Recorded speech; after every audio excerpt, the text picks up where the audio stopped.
بسم الله الرحمن الرحيم عبس وتولى أن جاءه الأعمى وما يدريك لعله يزكى أو يذكر فتنفعه الذكرى أما من استغنى فأنت له تصدى وما عليك ألا يزكى وأما من جاءك يسعى وهو يخشى فأنت عنه تلهى كلا إنها تذكرة فمن شاء ذكره في صحف مكرمة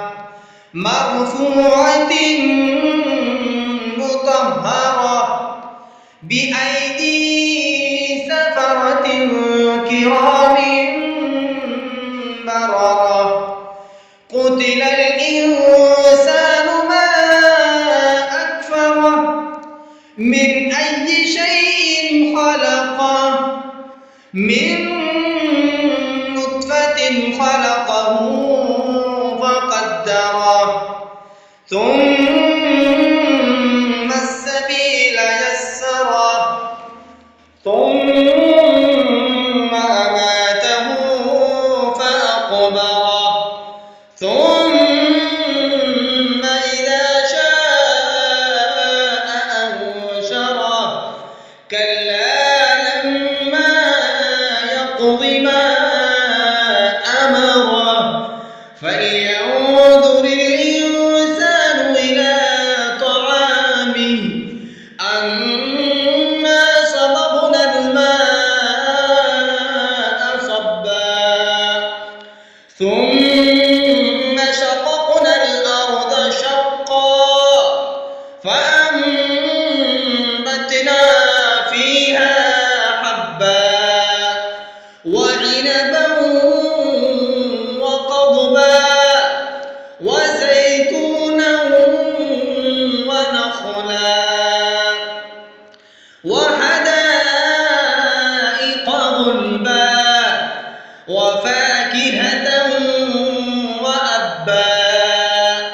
متاعا لكم ولأنعامكم